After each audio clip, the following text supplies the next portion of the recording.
Hello, everyone, and welcome to another episode of the Roesch Show. This is none other than Nick Rush saying thank you for tuning in. Well, we are just getting closer and closer towards the brand new 2015-2016 year of the Riverdale Raiders varsity baseball season. I'm very excited. Of course, as many of you know, I'm going to be doing some broadcasting for them just like I did last year. And there's a reason why I enjoy this baseball team so much, and that's because this is a team where I started out my broadcasting, high school career with.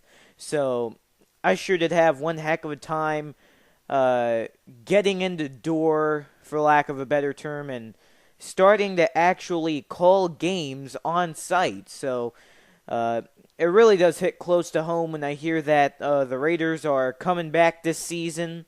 Well, of course they'd be coming back, but season's so close and I'm just excited. That's all I can say. Right now, the full regular season schedule, as far as I know, is not up just yet online. But we do know that the Raiders are going to be in action on February around the first or second week. There are a few home games announced online as I look on the schedule on maxpreps.com. Quite a few interesting matchups. On February 11th, we're going to be playing Oasis at Terry Park. That's going to be towards the beginning of the season.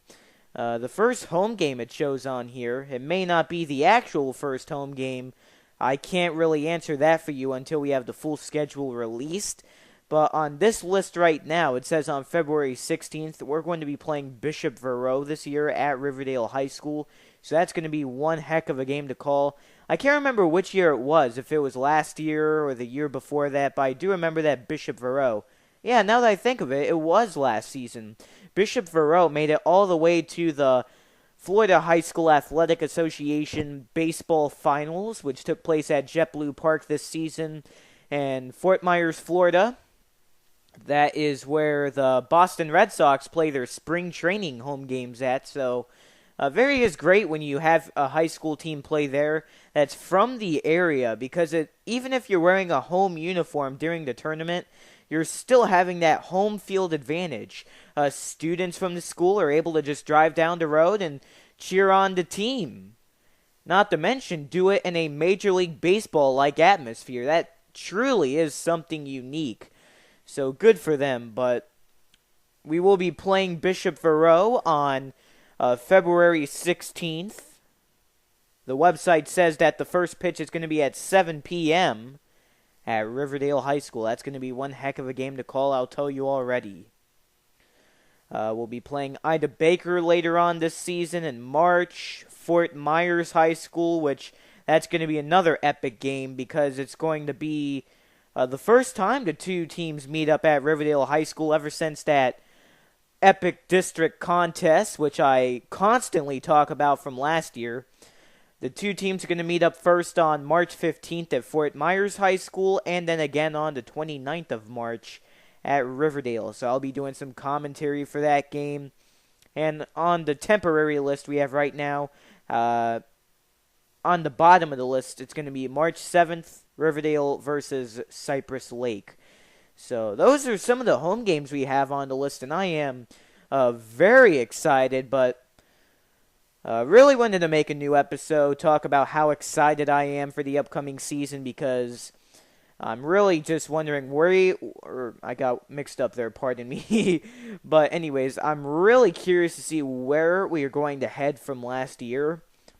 Big change. I've said it multiple times. I'll say it again if you haven't listened to any of our previous episodes. There were 8 seniors last year on the Riverdale baseball team, so there's going to be a big change in the fielding and the batting order, you name it. We do have a few familiar faces coming back from last season anyhow. I'm sure some guys are going to be getting called up from JV that played on the junior varsity team from last year, so I'm really curious to see how that's going to play out. Speaking of JV, I'd like to give a very special shout-out to Dustin Hefner and Kevin McEltrott. If you listened into the broadcast last year, you knew those two played on Riverdale baseball, varsity, of course. Dustin Hefner out in center. Kevin McEltrott played catcher, of course. how could we forget them after last year? But anyways, they recently told me this. They are going to be coaches for the JV team. I'm not sure exactly what they're going to be coaches for, because, you have all kinds of roles. You have the third base coach, the first base coach, head coach. I doubt they're head coach. But either way, they are going to be coaches of some sort. I was very excited to hear that. It's really cool that they were able to return to Riverdale after graduating last year and stay up with the baseball team, if you know what I'm saying. So they're going to be coaching JV. I'm really excited to hear that. So I just wanted to make that episode, or this episode rather, give them some congratulations, and I also wanted to talk about some great memories from last year. Now, this episode of the Roesch Show, I understand my shows are kind of repetitive. I kind of talk about the same things episode to episode. I'm going to try to switch that up, of course, but either way, I just want to sit back and reminisce on some of the great times we've had last year, where I really started to get involved in broadcasting. It was right at the baseball field of Riverdale High School, which is called Pringle Field, named after our head coach at Riverdale. But let's talk about some of the areas where I started off. I started calling games for preseason. Before the season really got underway, we had what we called the Raider Preseason Classic. Riverdale played a pair of games that week. They were preseason, so the games did not count in the standings, of course. So it was a pretty relaxed atmosphere, but nonetheless, the teams played pretty hard. If I didn't know any better, of course, I would have thought that it was going to be this huge rivalry regular season contest, because these guys really played hard. I started broadcasting with them, and most, if not all of you, have not heard those tapes from preseason, and that's because I wanted to really do those two just as a practice for me, because these were the first ever games that I were going to call, and I'm sure they weren't the best. So I just wanted to listen to them, critique them before the big season came up, so that I would be somewhat polished before the regular season officially came up, and we were getting concerned about the standings and all that. Anyhow, there were big parts of the game. We had home runs throughout the course of 2 games, so I was able to share the homer with 2 friends. I believe it was quite a long time ago, so I'm not sure if you'd find it now, but I did share one of those home run calls up on my Twitter page. So that was pretty interesting. Some of you I shared the home run calls with, but either way, no one's heard the whole thing except for me, and that's just fine. It was all for practice. And overall, those were fun games. I'm looking at the schedule from last season now. Overall, we went 11-15, which I'm kind of surprised being reminded that after last year, because it doesn't seem all that impressive, yet we ended up second place in our division.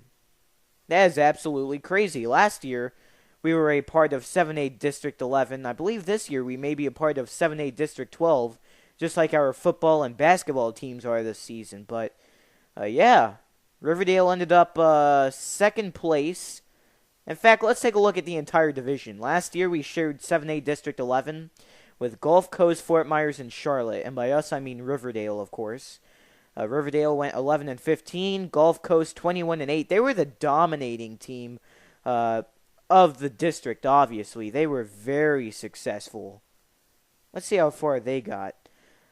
Gulf Coast went to the regionals.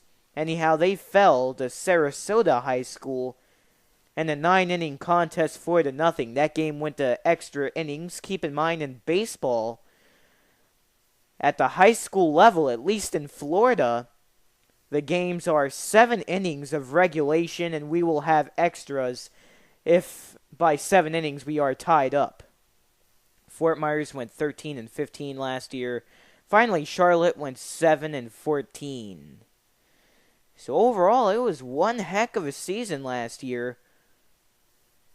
And Riverdale ended up making second place in the district, went to the district playoffs to go against Fort Myers, and Riverdale fell in that game 12-11. We'll talk more about that in just a few moments. Let's talk about the season in order. It was really cool because right when the season started up, I was just then first starting to meet some of the great baseball players we had. Very cool guys to talk with, to socialize with, baseball, broadcasting, you name it. They were great people to talk to, very funny as well. But they were serious about the game of baseball. Of course, one would hope so, at least. But anyways, yeah, I was able to talk to some of the guys then, got to know the team a little bit better. It's always great if you're a broadcaster and you know some of your players personally, if you know what I mean. If you get to talk with them, you get to know what their personality is like. You get to know some facts about them, like what are their favorite sports teams, what's their favorite football team, baseball team, you name it. You know, what do they like to do? What are some of their hobbies outside of the game of baseball? You know, that type of thing. So that just leads to more information on a broadcast. So without a doubt, yeah, that was a great thing that I was able to socialize with some of those guys. All right, let's go down the schedule. As I'm looking down the schedule, I'm just trying to remember some of the great times I've had. See if I can actually remember these games. This one I remember. This was our Lehigh contest on February 26th. Riverdale versus Lehigh. This was the home opener for the Raiders, and we ended up winning in an early game 10-0. It was a mercy rule that was put in effect. I believe it was the 5th inning. Let's see if I can get the box score here, if it'll pull up. Oh, okay. It ended in 6 innings, correction, but either way, that was great. 2 runs in the first for Riverdale, 5 in the second, 1 in the third, an extra 1 in the fourth, 1 in the sixth, and that ended the game. 10 runs off of 10 hits and no errors for the Raiders. Lehigh, 0 runs, 3 hits, 5 errors. Really was a sloppy game for them, but the Raiders were very happy to get that dominating win to start off their home regular season. Raiders then won in a walk-off. It was a game I couldn't make it out to, very unfortunately. But either way, Raiders won that game 3-2 in a walk-off against the Charlotte Tarpons. It's always awesome when you hit a walk-off and your team wins. But Riverdale did this against their 7A11 rivals. Now that had to be an awesome feeling. That was probably one of the best games they've had, or most memorable ones at least. And I always regret that I couldn't be there, but hey, I had reasons. Anyways, enough about me. I got back to the booth on March 5th, Riverdale versus Mariner. And before this game, I was really hyped up for it because there was never a time before in Riverdale history where the Raiders defeated Mariner in a game of baseball. And guess what? We made history on this day. Let it be known. March 5th, 2015, Raiders made history in varsity baseball action. 7-2 was your score. And looking at the box score for this game, it looks like Riverdale, they weren't calming down. Very high-scoring game, obviously, like I said. Take a listen to this. By the end of the first half, I'm getting sports mixed up now, my goodness. First inning, correction. Both teams brought in a pair of runs, so it was 2-2 as we head into your second inning. And the Raiders put up another pair of runs. They led 4-2 at the end of your second. They put across 3 runs in your fourth. And then the rest of the game was scoreless as the Raiders won 7-2. 7 runs off of 13 hits. Mariner had 2 runs off of 7 hits and 2 errors as well. Alright, let's keep on scrolling down the list. Our next game was March 10th, Riverdale versus Fort Myers. This was a very interesting game. Our usual public address announcer could not be there, so I actually filled in for him on this game. It was a very great game. Once again, it was a district contest, and the Raiders won, so it would have led to some great feelings if I were able to broadcast it, but once again, they didn't have a public address announcer, and our PA announcer, he is absolutely the best. He does not only public address, but he runs the music in between innings, and he also manages the scoreboard. 3 jobs all at once. That is absolutely amazing. And this was just one of 2 times where I had to fill in as PA announcer. I wasn't the best, obviously, but in my excuse, this game versus Fort Myers was the first game where I ever did baseball public address announcing. So, hey, it wasn't the best, but overall, great win by Riverdale. 2 runs in the first, 3 in the fourth, 5-1 was your final score. On to the next one, March 13th. This was senior night, and I was very fascinated that they had senior night on this chosen evening, because typically, I don't know about you guys, but when I think of senior night, I think of the final home game of the season. That's how it is in soccer and basketball, I believe, and also in football. I know for sure senior night's the last night of football, but here, this was not our last home game of the season, and we had senior night.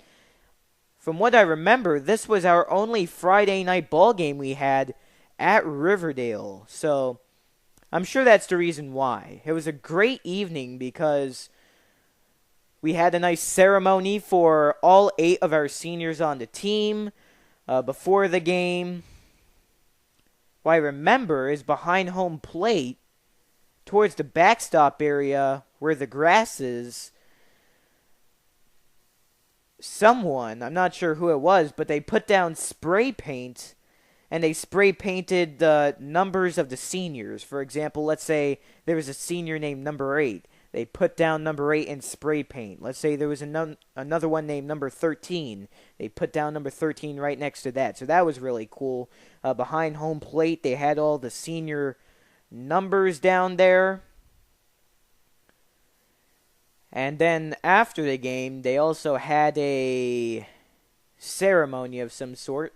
I couldn't stay around for that one, unfortunately, but I certainly wish I could have. But I did call the game anyhow, and the Raiders had a successful senior night, 2-1. They won against South Fort Myers. And it's pretty interesting how vivid the memories are coming back to me, because none of this feels like all that long ago.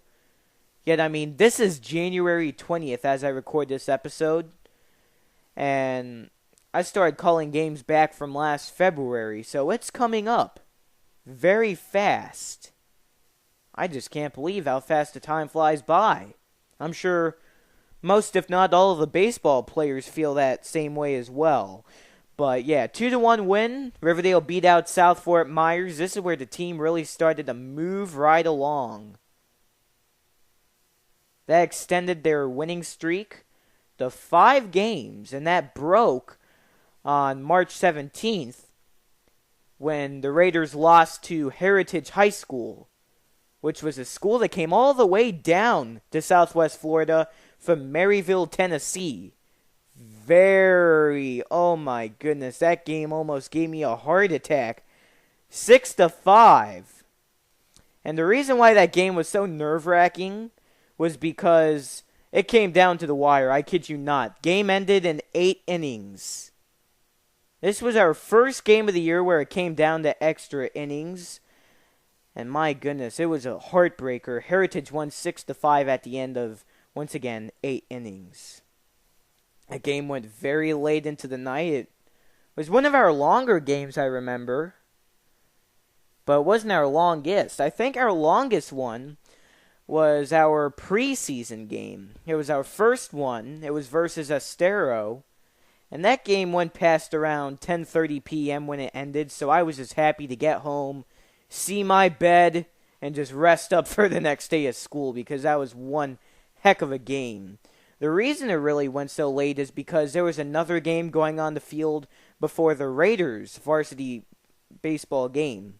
So it was pushed back a little bit. That opening game went a little later than expected, so everything was delayed.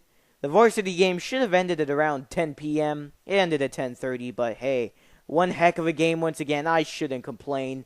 And this Heritage game was nonetheless great. It was very fun seeing a team all the way from Tennessee come down to play, but they came away with the win fair and square, 6-5 once again. I returned to the booth on March 24th. It was a game against Gulf Coast, and this was another game where I filled in as the public address announcer versus Gulf Coast. And wow, what a coincidence that is. Both games I filled in for as a public address announcer, they were both district rivalries. I probably knew that from before, but I just forgot about it. But either way, this was another one I wish I would have called. The reason being because Gulf Coast got a rare no-hitter against Riverdale. Now, don't get me wrong, I'm a Riverdale student. I love the team. But I would have been pretty excited if Gulf Coast followed through with a no-hitter and I were calling it, because those don't happen every game, obviously. It takes a lot of pure skill and talent by a pitcher to have a no-hitter. Whether you're in a 7-inning game or a 9-inning game, it doesn't matter. That was one heck of a game, and Gulf Coast really deserved that one. They prevailed 3-0. Nice long trip for the Raiders after that. They went on a visit to Bradenton, Florida, as a part of the IMG National Classic tournament. And that went on for quite a while. Played against some interesting teams. One of them came all the way from Ohio. That was Shaker Heights High School. They traveled all the way down to Bradenton to play a baseball game. That sure is interesting. You know, how eager teams are willing to just get out of that cold weather and get down here and play some baseball. Their baseball fields are probably frozen. And this game against the Ohio team, that took place on April 2nd. And down here, I find it so hard to believe it's cold up north because down here we are sweating. It is unbelievably humid. This is around the time, it's the part of the year where the heat starts to get back up and those cold fronts are gone until next fall or next winter. But yeah, very interesting. Riverdale won that game, by the way, against the Ohio school 4-1. It was Shaker Heights High School from Shaker Heights, Ohio, to be exact. Played against Port St. Lucie High School. Riverdale won 4-1. Lost to Osceola from Seminole, Florida, 5-4. That was another game that went to extra innings, 8 to be exact. Riverdale fell 4-0 to East Lake. And those are just the games that the Riverdale Raiders have played as a part of the IMG National Classic. Those were not in order, by the way. But that was just to give you a little bit of an idea on what was going on with the team. After that, Riverdale played in the Battle of the Border, which was a tournament that took place at Terry Park. Riverdale came up with a huge victory, 10-2 against LaBelle. Another extra inning game. It went to 8 innings, and Riverdale couldn't pull it off. Canterbury won 5-4. Seacrest Country Day lost to us 11-10. Finally, the Riverdale Raiders won an extra inning game in 8 innings. And finally, I returned to the booth for the last game of the season. I didn't know if it was going to be my last time up there in the season or not. We just knew that it was a district semifinal contest. Raiders won, they moved on to the regionals.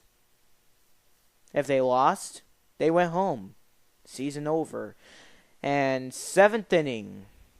Well, let me pull up the box score, and hopefully I can remember this a little more properly. Alright, so 7th inning is epic, so I'll take you through it in just a moment, but here's how it went down. Raiders started off hot in your first inning. 1-0 they led at the end of your first. Fort Myers retaliated fast. After a scoreless second inning, they scored 5 runs at the top of the third. Raiders came right on back, scoring in 3. Anyhow, they were still down 5-4 at the end of 3 innings. I understand I'm going a little bit fast here, and I apologize for that. But Fort Myers, they went up by 2 points after a run at the top of the 5th. Riverdale put their deficit back down to 1 with a single point scored at the bottom of the 5th, or a run, not a point. My goodness. Fort Myers trying to keep the lead out of the hands of the Riverdale Raiders, bringing in not 1, not 2, but 3 runners across the plate at the top of the 6th, and the Raiders couldn't score at the home half of the 6th. So how about that? Looking at this now, if I can calculate this properly in my mind, it was Fort Myers 9 and Riverdale 5 as we headed into your 7th and final inning of play. Riverdale was down by 4. And now me and the public address announcer up in the press box, we were a nervous wreck, I'll tell you that. It was absolutely unbelievable. I thought, it's very possible we can make a comeback here, but I wasn't going to be disappointed if we couldn't pull anything off, because Fort Myers this entire game, they were just putting up some good pressure with the bats. Raiders scoring a single run, and that was with no outs. So I'm like, okay, nice start. They score in another run. I say, this is good. We're down by 2 points now. My broadcast, I start to get a little more upbeat on the air. I start getting a little more into it. And then, yes, there's more. And then, our catcher, Kevin McEltrott, blasted one out to left field. I thought it was gone, but it went right off the wall. Awesome hit. That went far out there. The left field bounces off the wall. A run comes across, and then a runner was on second base. That was the tying runner over on second base. But then, around this point, there were 2 outs. So Riverdale is down by 1 run. And check this out, there's 2 outs. Next batter strikes out, Fort Myers wins. Your final score, 12-11. Well, oh my goodness, I got that whole thing wrong. Oh, wow, guys, I am so sorry. I got the score mixed up. Let me recalculate this again, because I cannot comprehend this box score, obviously. It was Fort Myers 12 and Riverdale 5, so that makes it even more dramatic. I was trying to piece together some of my memory in that game, so I was thinking, okay, we were down by 4. That's just me, guys. I apologize for that. That's on me, but that makes a little more sense now, because I remember us in the booth, we were thinking this season's over. That doesn't make as much sense when your team is down by 4 runs, because anything is possible. But I don't know, I just completely ignored the 7th inning, and I was trying to piece together some of the puzzle in my head. Some of that memory from last April. So I apologize for that. It was 12-5 Fort Myers. And then Riverdale starts scoring all these runs. I can't remember who scored this run and who scored that run. But I do remember that big hit from McEltrott, because that was that major turning part of the game. With that RBI, there was a runner on second. That was McEltrott. As I'm trying to remember it, it was an RBI double. So McEltrott was on second, if I'm correct. And he would have represented that tying run. But then the batter up ahead struck out, and that ended your contest. 12-11 was your final score. Riverdale brought in 6 runs, so that's your scoop. Because I could have sworn that both teams went over 10 points, so I was thinking 9-5. That's a little strange. I don't remember it ever ending 9-8, but there we go. 12-11. That is your official score. My goodness, so Riverdale scoring together 6 runs at the bottom of the 7th. And even though we lost that game, it really made me feel like, we really made a name for ourselves. We made a statement because we said we're not going down without a fight. We didn't just give up. Even though we were down by 7 runs, they pummeled in hits. They were just burying the Fort Myers defense in hits. But you know what? They were a good team. I'm going to give them credit because they were a talented ball club, and they did what they had to do to come away with the win and advance in the FHSAA playoffs. It's as simple as that. But either way, I have talked to plenty of Riverdale players about that. They all loved it from what I know, and most of them say, I would give everything to play that game again. So yeah, 12-11 was your final score. Fort Myers beat Riverdale to close out the season. What a year, what a year. Riverdale, they were underneath 500 to end the season, but it really was awesome that we got to compete in the district playoffs. And we had a nice opportunity there. But that's a part of the season, and those are some of my memories from the 2014-2015 regular season. Wow, time does fly by. And you know what? It really is interesting. I remember my first day of high school. I never would have guessed I would be doing any of this. Doing this Nick Roesch Show, not doing any of the podcasts for school like This Week in Raider Baseball, basketball, and football. I never would have guessed I would have been doing commentary, but that was my goal. I wanted to do it. I had no idea how.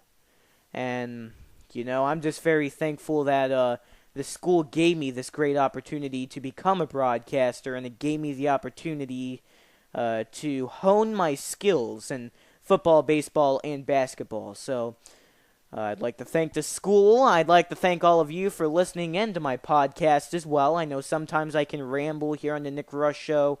It can be a little boring, but either way, I really am grateful for you, the listener. I'm grateful for you baseball players out there. If any of you happen to be listening in, whether you graduated from last year or you are still with the team, I thank you all for giving me such a great year to broadcast with the Riverdale baseball team. And of course, I'm going to be back this year, and I'm hoping that this upcoming 2015-16 season is going to be as memorable as last year. So I can hardly wait for it. I was able to talk to some more of the baseball players recently, and yeah, everyone sounds like they're ready to go. I'm glad to hear that. I hope we have a nice start to the season, and that we can just keep momentum going when we have it in our favor. Alright, so enough talking out of me. This show is going over half an hour, so I'm going to wrap it up here. I'd like to thank you all once again for listening in to today's edition of the Nick Roesch Show. This is none other than Nick Roesch signing out, saying so long, thanks for listening, and we will see you for our next episode.